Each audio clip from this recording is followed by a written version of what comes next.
Hi, my creative friends. It is that time of year. I don't know if you're feeling it too, but it is almost the holiday season. And if you're a small business owner like I am, then maybe you're already feeling exhausted just knowing what's coming up in the next couple of months. Now, I've been doing markets and specifically Christmas markets every season for, well, since 2018. So quite a few years now, and I've seen a lot. I've seen a lot, okay? And I have a lot of opinions about what makes a good show, what makes a bad show, things like that. But what I'm here to talk about today is to tell you the things that I think are essential to know if you want to really have a good, successful Christmas or holiday market season. So if we haven't met before, hello, my name is Rebecca. I run Lucky Sprout Studio, which is my art business. I got my start running a sea salt business, which my family still owns and operates separate from me now. But so I have experience doing markets as a food vendor, but also as an art vendor. So two different kind of experiences, I guess. But there's a lot of overlap just in terms of being a vendor, and that's what we're going to talk about today. I made a list on my phone, so hold on, let me find it. Okay, so holiday markets come in all shapes and sizes. I'm going to be talking about them broadly. This could be like farmers markets or special Christmas farmers markets. They do that here a lot. These could be like big, giant trade shows. They can be random pop-ups, literally anything. I think these tips all generally apply. And they're not in any particular order, but I will try and timestamp them below if you want to skip ahead. So number one tip is in terms of bringing enough money for your float. I do card sales on a Square reader, which most people do nowadays, or a similar reader like that, but lots of people still do bring cash and want to pay in cash. So in order to bring enough change, and I'm talking about enough because this time of year, these markets are the busiest. You're generally not going to find different time of year the same kind of volume for most markets, I think. So you want to bring enough change. This is just a problem that I've run into a lot where I completely underestimated in past years how many I'm in Canada, so we have $5 bills, kind of the smallest bill. So how many fives to bring? The thing I think you need to do is look at your inventory and figure out what the most common purchase is going to be or the most inconvenient purchase. So for example, let's say I'm selling a greeting card, it's $5 a card.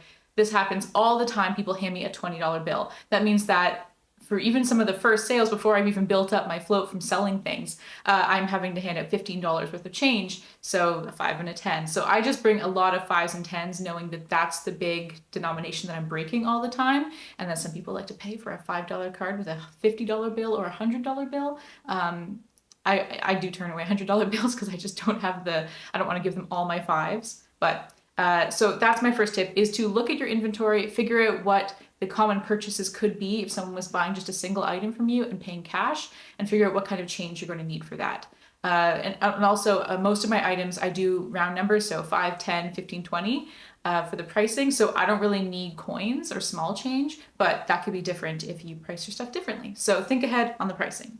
So my second tip is about bringing enough inventory. This is really hard, especially if you are new and don't really know what your best-selling items are. And I have made this mistake. I have gotten way too many art prints done of designs that I had never even tested before. So what I recommend to do, if you don't have the data from previous markets on what's a good seller and what you want to bring, go onto social media, even your personal one if you don't have a big brand account or anything, and do some polls. Post up, 2 to 4 designs at a time and say, which is your favorite? Get some data from just people who aren't you or your family, because they might be a little bit biased. And that can help you guide a little bit about which designs speak to people the most. You could even do A/B testing, so just show like 2 Christmas cards. Which card do you like better? People love voting on stuff, so that can be a good way to collect some data about what designs are speaking to people the most, and hopefully that will accurately translate to sales at your in-person event. But it's better than no data, right? So that can help you guide, figure out how much inventory you're bringing. Additionally, you can reach out to the organizer of the event and ask them for approximate numbers of, as long as this is an event that runs annually, attendance numbers to find out whether this is an event that you're expecting 3,000 people at, or 10,000 people at, or 500.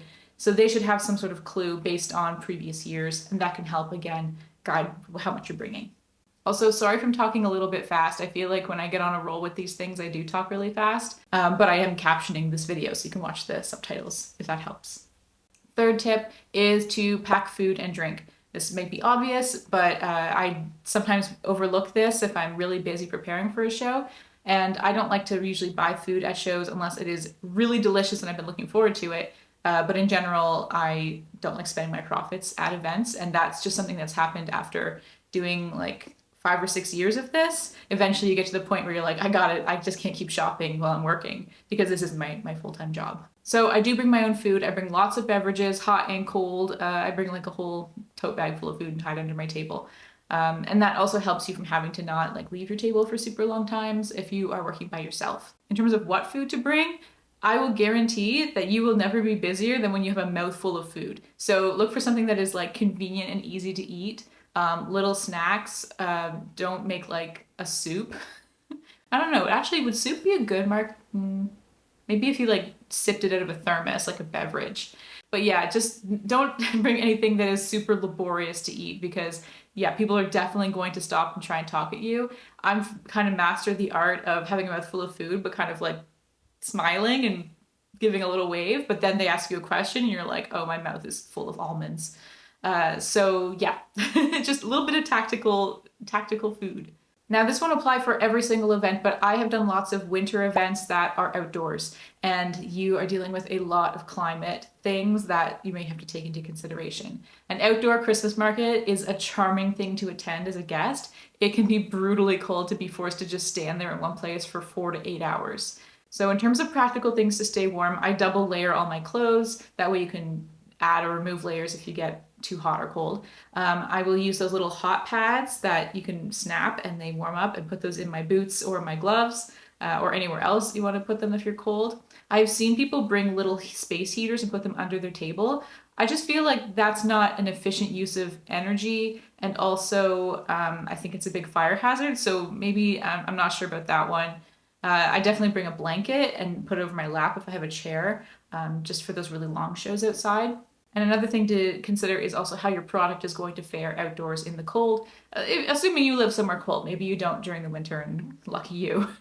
But here in Nova Scotia, it is cold and damp. So that is why all of I sell a lot of stationery and paper products. So everything is in unfortunate plastic, but it just wouldn't survive otherwise. And I just had a really lovely market about 2 weeks ago where it was a gorgeous night, very comfortable, and in the last half hour it got damp and there was a sheen of humidity on every single card and print I had to pack it all up, take it home, and unstick them from each other. Luckily the product is perfect, but like if they hadn't been in the plastic, I would have lost all my inventory. And in fact, I had a book there that was just like loose and it's like this. It's so wavy from the humidity. So just be aware of how your product is going to fare in the temperatures. That's a really good thing to think about way ahead of time, regardless of what the forecast is going to be like. So those are my climate tips, climate controlling tips. Next tip is on building your business in a sort of smart way. What does that even mean? Okay, what am I trying to say? This is a marketing tip, I think. So if you are at any market really, I'm sure you've experienced the thing where someone walks up to your booth and they love and they gush over your products and they talk about it with you and you think they're about to buy something and they either can't decide or they say, I'm going to come back or whatever. They don't come back, right? That's totally fine. They don't have to come back. But you could have a clipboard. This is old school. Don't be afraid of being old school at markets. That's the whole point. You could have a clipboard with a form that they can write their email address on, and then you will let them know about your upcoming Christmas promotions or whatever you have coming up. And it's a good way to hook someone who clearly was interested. They clearly like your stuff, but they just weren't ready to make a purchase today. And that's totally fine. They could be very interested in making a purchase later. So have the clipboard, get their emails, put it on your mailing list, and just have them join your marketing plan that way. I think it's a really good idea. And I mean, I'm sure you've seen this happen before, but I don't think enough people do it, especially when you sell gift items or things that are a little bit more expensive, things that are less of an impulse purchase, because an impulse purchase, like a $5 greeting card, I'm not hunting people down on a mailing list to make them buy my greeting cards, although maybe I should. But if I was selling, woodwork or pottery or something like that, where it is more of an investment or a more high-end gift, then yeah, you should be getting these people into some sort of funnel via a clipboard. Easy to do, like literally it'll take you like 10 minutes to set that up, but you won't regret it. My next tip is to decorate your booth to be eye-catching. And what do I mean by this? I mean, add lights. I am not someone who's super into the holiday season personally. I love aesthetics. I love lights and Christmas lights and holiday lights, but I'm not a tinsel person, which is weird because I'm so into colorful decorations every other time of year. But I digress. I don't really love adding all that Christmas stuff or holiday decor to my table, but what I do add is extra lighting everywhere. Little battery operated lights, garlands of them. If you have access to a plug, you can add in a floor lamp on the corner. I did that at my last show, and I think it really made the spot really warm and cozy because of all those yellow lights.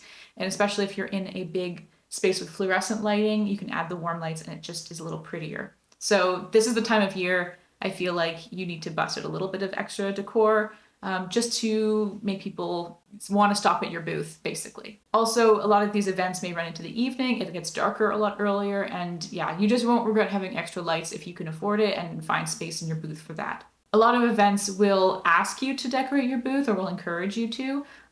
So there may be guidelines. I'm participating in some that do say, like, please do this and that, or bring this garland to contribute to the decorating of the hall. But like I said, just keep it simple if you can and add extra lights. Battery operated candles are also good, not like real candles, but those are cute too. 2 more tips left. Next one is to have some sort of consideration for special packaging. I'm not someone who's going to offer full gift wrapping. I mean, like I sell art, so it's not like pottery or something, but do think about your specific items in the context of someone gifting it. If it's a finished product, like a mug, for example, the mug's probably good to go. So maybe you can offer it in a box with a festive sticker, some ribbon, something like that, or like colored tissue paper. It doesn't have to be, and I don't think most people would want a full gift wrapping service, just because that would be a big production to do in a market space, basically. But do think about a very affordable for you as a business owner add-on you can do. You could even charge extra for it if it is something a little bit more, like if you have big fabric ribbons or something like that, you could charge for the extra service. And that sort of relates to my last tip, which is to think about giftable opportunities. In the holiday season, people are usually attending markets either because it's fun and they want to socialize, or they are shopping for gifts. And people have a pretty diverse range of who they are buying gifts for. So you do want to keep that in mind and also keep the different budgets in mind. So what I mean by this is it is nice to be able to create a finished gift option that is really easy for them to buy and be like, I've checked that person off my list. So an example is with my family sea salt business, like they sell salt jars, but my mom put together this package that's like a little $10 gift. It's like the jar and a spoon, and it's in a little bag with a bow and a little card inside. So it's like finished, and it's only $10. And I think the thing that works so well for that is like, it's a good teacher gift. It's a good stocking thing. Give it to your boss, give it to your neighbor. Like, it's substantial enough that it looks like thoughtful, but it's not going to break the bank. And a lot of people are looking for that category in addition to the bigger things. And I think the bigger things aren't as complicated. If someone wants to buy pottery or a painting or clothing or something from a market, like that, totally easy to figure out. But sometimes shopping on a budget at a market can be difficult. That doesn't mean you have to sell something below value at all. Sometimes it's just a small item, and the extra packaging is what pushes it over to be worth it for you and for your customer. Examples of this for my business I've thought of is when I'm doing like notepads, I could add in a pen or a pencil that's really cute that matches the notepad I've created, tie it together with a ribbon, and maybe even include like a card as like a set that they could just easily give to somebody or gift wrap. In terms of art prints, you could just pre-frame a print. So it's about taking away the extra steps to make the object you sell a finished gift, right? So an art print, you could just give someone an art print, of course, but sometimes people prefer to put them in a frame to save the recipient the work of having to find a frame. It can feel like a little bit of extra work when this is a time of year when you are probably pretty busy at just making inventory and trying to get enough sleep, probably work your regular job too, and make it to these events. But if you can spend a little bit of time just thinking through the steps of, okay, someone is standing in front of my table and they want to buy a gift for, imagine a certain person, their teacher, their coworker, their mom, right? What do you have that would be a suitable option for that makes them go, oh, that's perfect, and this is so easy? Because that is what's going to really drive a lot of sales, is when they resonate with the item, but also see the ease in which this thing will make their Christmas shopping or holiday shopping, just make it easier, right? You get what I'm saying. I don't need to hammer the point home. Yeah, okay.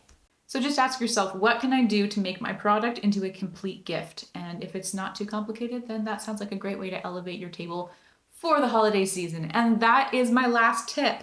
I hope this was helpful. Maybe it was a concise little video. I'm not sure how quick I can edit it down, but I wish you the best of luck for the holiday season. If you are doing like markets for the holidays, let me know what you're selling because I'm very curious about what kind of people watch my videos and like what sort of business you're running that brought you to my channel, because I obviously run an art business, but you guys are so interesting and creative and diverse. So please let me know what you're selling. And if you have any other tips from your experience doing holiday markets or other markets, let us know, because we are a community here and we want to all succeed, because holiday markets are just getting wilder. I feel like there's more of them and they're just a wild time. So, okay, hope that was helpful. If you haven't subscribed already, please do. You know, I make lots of videos about art, small business, markets, things like this. Okay, have a great day. Good luck with your market prep. I'll catch you later. Bye.